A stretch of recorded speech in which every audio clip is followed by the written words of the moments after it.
Bapak Ibu Saudara kekasih Tuhan, pembacaan Alkitab pada hari ini dengan tema percaya dan taat diambil dari 2 Raja-Raja pasal 4 ayat 42 sampai 44. Dengarkanlah firman Tuhan. Datanglah seorang dari Baal Salisa dengan membawa bagi abdi Allah roti hulu hasil, yaitu 20 roti jelai serta gandum baru dalam sebuah kantong. Lalu berkatalah Elisa, berilah itu kepada orang-orang ini supaya mereka makan. Tetapi pelayannya itu berkata, bagaimanakah aku dapat menghidangkan ini di depan 100 orang? Jawabnya, berikanlah kepada orang-orang itu supaya mereka makan. Sebab beginilah firman Tuhan, orang akan makan, bahkan akan ada sisanya.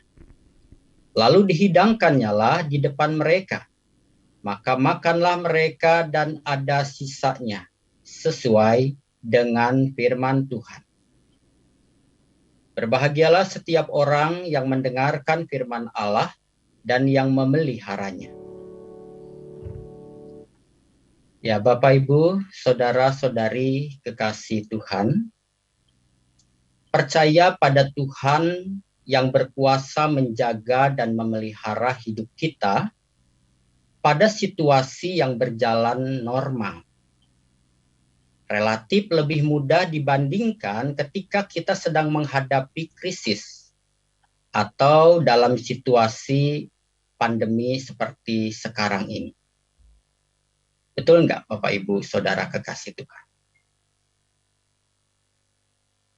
Ketika tubuh kita sehat, keluarga kita bahagia, usaha dan pekerjaan lancar, studi, karir, dan pergaulan semuanya serba oke, maka dengan mudah saudara-saudara kita dapat berkata bahwa Tuhan itu baik. Bahwa Tuhan sanggup memelihara hidup kita.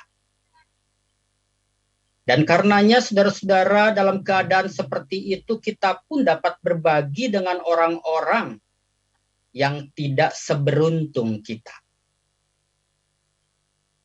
Tapi saudara-saudara kekasih Tuhan, bagaimana jika kita mengalami hal yang sebaliknya?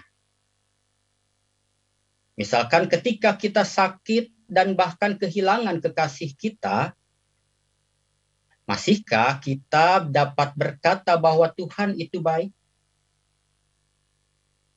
Ketika kita kehilangan pekerjaan dan penghasilan kita, masihkah kita percaya bahwa Tuhan akan memelihara hidup kita esok dan seterusnya? Masihkah kita bisa berbagi kepada mereka yang membutuhkan, sementara saudara-saudara yang ada pada kita sangat terbatas? Saudara kekasih Tuhan, kisah Nabi Elisa pada perikop yang kita baca tadi menyatakan kepada kita iman percaya Elisa kepada Tuhan. Elisa percaya bahwa Tuhan adalah Tuhan yang sanggup memelihara hidupnya. Bahwa Tuhan adalah Tuhan yang bukan saja memelihara hidupnya, tetapi orang-orang yang mengikutinya di tengah-tengah situasi yang tidak normal. Di tengah-tengah situasi kelaparan hebat yang melanda negeri atau wilayah Gilgal di mana mereka berada.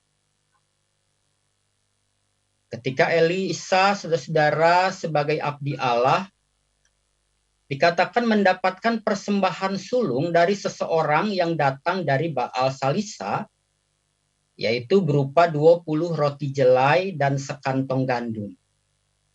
Saudara, Baal Salisa itu adalah sebuah nama tempat ya di Palestina.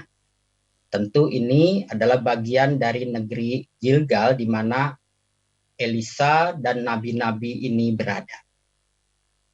Dan roti hulu hasil artinya adalah roti pertama dari hasil pertama dari gandum yang dihasilkan pertama kali pada tahun itu. Saudara, ketika kita coba memahami bagian ini berarti pada masa kelaparan, pada masa paceklik, tapi masih ada hasil panen yang dapat dihasilkan, sekalipun mungkin hanya sedikit. Dari hasil panen yang sedikit ini, orang dari Baal Salisa itu ia tahu mengucap syukur. Sehingga ia memberi persembahan sulung kepada abdi Allah. Sekalipun memang jumlahnya tidak seberapa. Karena dalam masa paceklik, panen hasilnya tidak penuh, lalu ia tetap menyisihkan bagian untuk pelayan Tuhan. Saudara-saudara kekasih Tuhan, persembahan sulung berupa 20 roti jelai. Beberapa penafsir saudara mengatakan 20 roti jelai itu berupa roti-roti yang kecil. Mungkin seperti kue sus kalau yang kita tahu. Dan sekantong gandum. Sebenarnya persembahan itu untuk Nabi Elisa, agar Nabi Elisa bisa menyambung hidup di masa kelaparan itu untuk beberapa hari ke depan. Karena masa kelaparan itu, saudara, masa kelaparan yang cukup panjang. Saya sepintas membaca dalam sebuah tafsiran, itu kemungkinan berlangsung sekitar 7 tahun kelaparan. Saudara-saudara yang dikasih Tuhan, tapi Elisa yang mendapatkan persembahan 20 roti jelai itu, dikatakan ia menyuruh bujangnya untuk menyajikan seluruh roti itu kepada 100 orang nabi yang ada bersama-sama dengan dia. 20 roti kecil untuk 100 orang nabi yang sedang lapar. Bahkan mungkin kelaparan. Saudara, kita bisa berkata, mana cukup? Kalaupun satu orang dapat satu, hanya 20 orang yang dapat, lalu 80 orang lagi bagaimana? Saudara-saudara yang dikasih Tuhan, itulah yang dipertanyakan oleh bujangnya yang bernama Gehasi ketika ia disuruh menyajikan roti-roti itu kepada 100 orang nabi. Ia berkata, saudara-saudara, pada ayatnya yang ke-43. Bagaimanakah aku dapat menghidangkan ini di depan 100 orang? Ia bingung. Bagaimana hal yang sangat terbatas untuk 100 orang yang dalam kelaparan? Saudara-saudara, menarik kita perhatikan apa jawab Nabi Elisa setelah bujangnya itu bertanya demikian. Elisa mengatakan, berikanlah kepada orang-orang itu supaya mereka makan. Sebab beginilah firman Tuhan. Orang akan makan, bahkan akan ada sisanya. Jadi saudara-saudara kekasih Tuhan, dasar perintah Elisa adalah karena ia percaya pada firman Tuhan. Beginilah firman Tuhan, ya kata. Sebab beginilah firman Tuhan. Orang akan makan, bahkan akan ada sisa. Elisa percaya pada firman Tuhan. Dan saudara kekasih Tuhan, kalau kita telusuri yang percaya pada firman Tuhan dan kepada Tuhan, itu bukan hanya Elisa, saudara. Bila kita telusuri dalam kisah ini, orang yang memberi persembahan sulung pun adalah karena percaya bahwa hasil panen yang sekalipun sedikit itu adalah berkat Tuhan. Ia yakini itu dari Tuhan. Dan ia percaya ketika ia mempersembahkan syukur kepada Tuhan sebagai pemilik berkat yang telah memberkatinya melalui hasil panen yang sangat sedikit itu, ia percaya bahwa ketika ia mempersembahkan kepada Tuhan melalui pelayan Tuhan abdi Allah itu, maka Tuhan akan mencukupkan kebutuhannya. Percaya kepada Tuhan, percaya kepada firman-Nya, percaya pada pemeliharaannya. Saudara-saudara, percaya yang seperti itu yang dialami atau yang dimiliki oleh Elisa dan orang yang membawa roti dari hulu hasil itu, percaya seperti itu sedang diuji ketika situasi dan kondisinya tidak memungkinkan untuk percaya. Karena kondisinya sedang kelaparan. Hasil panen yang sedikit bukankah lebih baik untuk disimpan dan untuk menyambung hidup di masa paceklik itu, saudara-saudara? Dia bisa simpan hanya untuk dirinya dan keluarganya.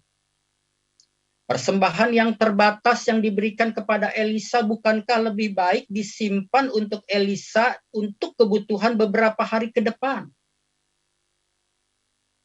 Secara logika kita bisa hitung-hitung begitu, saudara.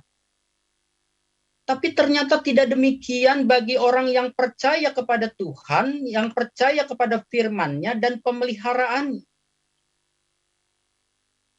Sedikit berkat dari hasil panen pada masa paceklik dan sedikit berkat dari persembahan yang diterima, bagi orang percaya itu adalah tanda bahwa Tuhan memelihara hidup mereka.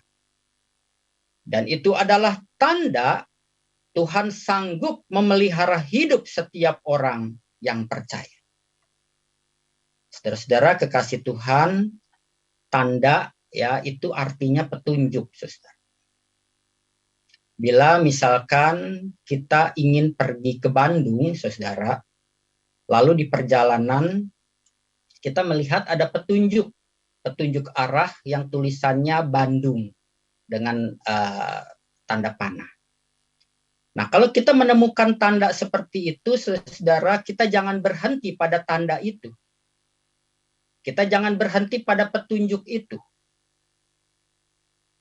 Tetapi, saudara, kita jangan berhenti pada petunjuk yang mengatakan Bandung, tapi pergilah ke arah yang ditunjukkan oleh tanda itu.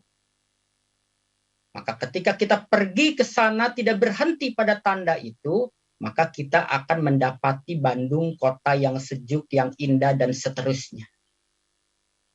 Saudara-saudara, inilah bedanya antara Elisa dan bujangnya. Bujangnya yaitu Gehazi ketika melihat berkat 20 roti jelai, ia berhenti pada berkat itu.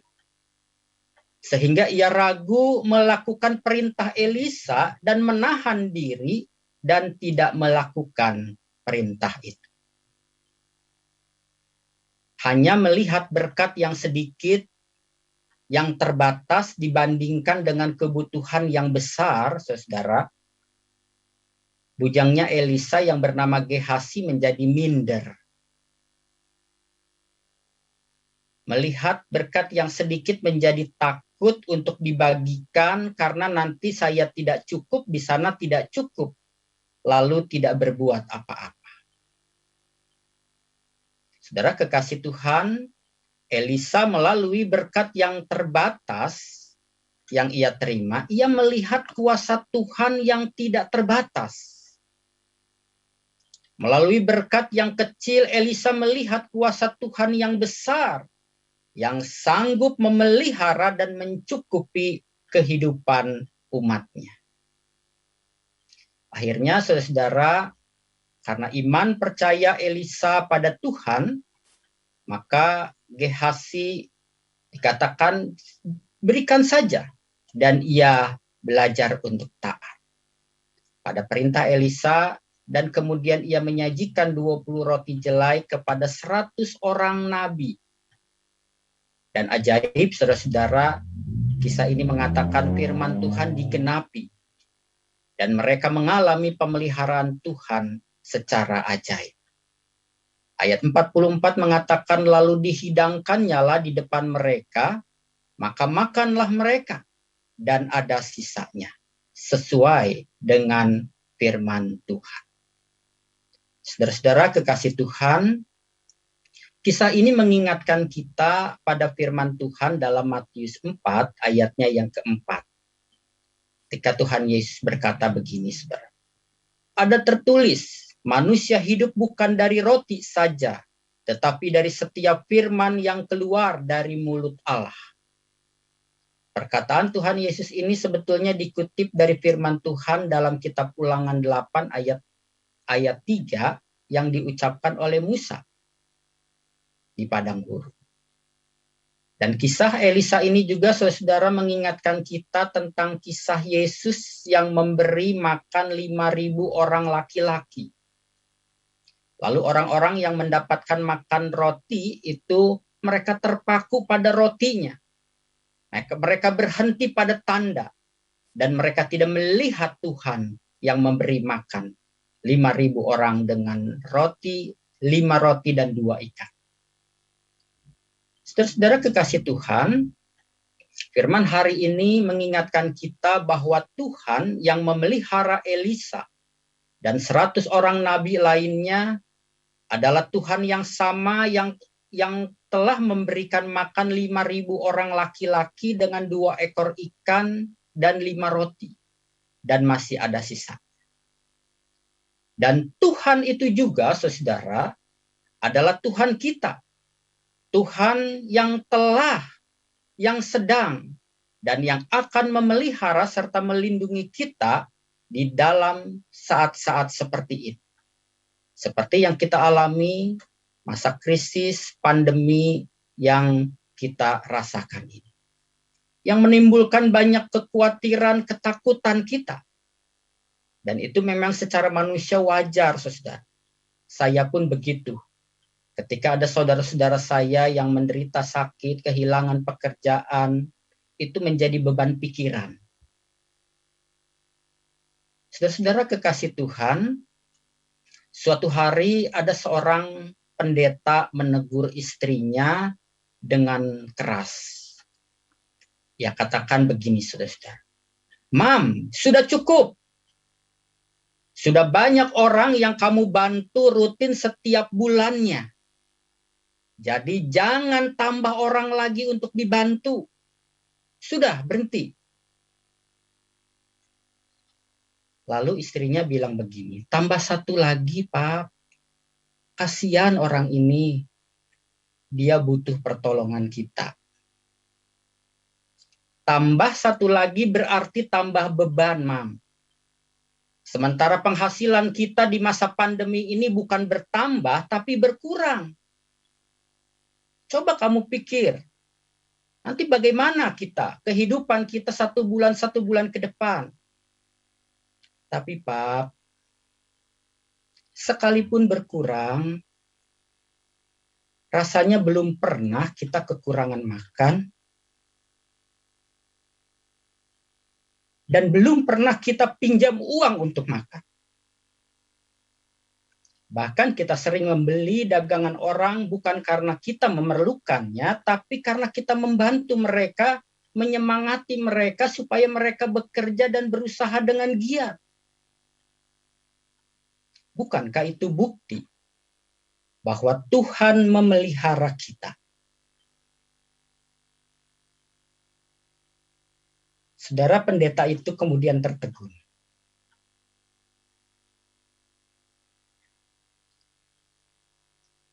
Lalu ia berkata dengan pelan, saudara, dalam keterbatasan, tapi tidak kekurangan. Bahkan bisa bantu banyak orang. Luar biasa Tuhan kita. Ajaib. Saudara yang dikasihi Tuhan, firman hari ini berbicara kepada kita bahwa dalam situasi krisis dan penuh kesusahan seperti yang kita alami sekarang ini, iman percaya kita kepada Tuhan menghadapi ujiannya. Ketika situasi normal, saudara-saudara, dan semua orang baik-baik saja, kita tidak akan bergumul di dalam iman kita. Tapi ketika krisis dan pandemi melanda kita, ketika kesusahan ekonomi dan virus ada di sekitar kita, Disitulah saudara-saudara iman kita ditantang dan diuji. Percayakah kita pada Tuhan yang sanggup melindungi kita? Percayalah kita kepada Tuhan yang memelihara hidup kita. Justru di tengah-tengah bahaya yang mengancam kita dan bahkan kekurangan yang sedang kita alami. Saudara kekasih Tuhan, kalau kita percaya, lalu apa wujud percaya kita pada perlindungan dan pemeliharaan Tuhan?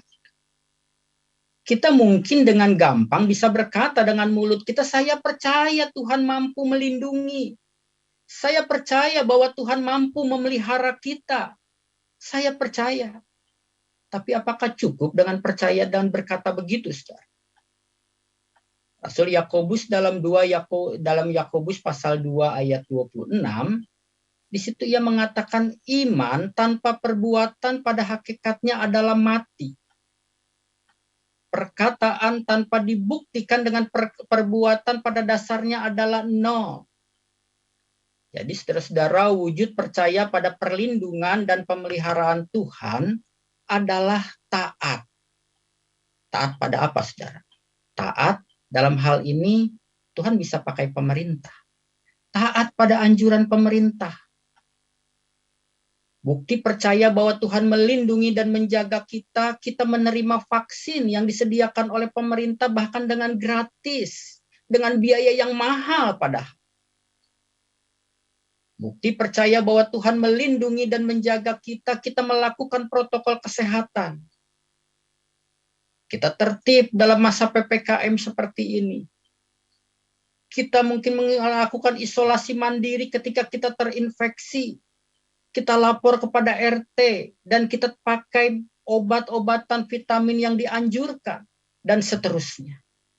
Itu adalah bukti percaya bahwa Tuhan melindungi dan menjaga kita. Saudara-saudara, kita juga bisa berkata, tapi bagaimana kalau saya sudah melakukan ini dan itu lalu saya tetap terinfeksi? Saya tetap pekerjaannya hilang dan saya masih belum mendapatkan usaha yang baru. Tapi bagaimana kalau begini dan begitu? Saudara, kita bisa berkata berbagai macam alasan. Kalau bisa, semuanya harus sesuai dengan apa yang saya pikir. Saudara, dalam situasi seperti ini seringkali kita hanya melihat pada persoalan yang besar dan pada ketidakberdayaan kita. Tapi saudara-saudara, firman hari ini mengajak kita selain kita melihat pada persoalan yang ada, yang berat, yang memang kita alami, kita rasakan, yang ada di depan mata, dan juga kita bisa melihat keterbatasan kita, ketidakberdayaan kita di dalam menghadapi semuanya ini. Tapi firman hari ini saudara-saudara mau mengatakan kepada kita, marilah kita melihat kepada Tuhan dan kuasa-Nya yang sanggup menolong kita. Kita jangan hanya melihat pada persoalan, hanya melihat kepada keterbatasan kita, tapi lihatlah kepada Tuhan, sumber hidup kita, yang begitu berkuasa dan memelihara hidup kita. Percayalah dan lakukan saja. Karena Tuhan melalui pemerintah dan para ahli menyatakan bila semua telah dilakukan dengan baik, maka pandemi ini bisa diatasi. Dan kalau pandemi ini bisa diatasi, maka ekonomi akan membaik. Dan kalau ekonomi akan membaik, maka semuanya akan berjalan dengan lebih baik dan lebih baik lagi. Kapan semua itu akan terjadi, saudara? Kapan situasi akan membaik? Kita tidak tahu. Tapi lakukan saja bagian kita. Dan kita akan melihat Tuhan melakukan bagiannya. Kiranya Tuhan menolong kita untuk percaya dan taat pada firman-Nya dalam situasi dan kondisi seperti sekarang ini. Bahkan dalam kondisi apapun juga. Amin.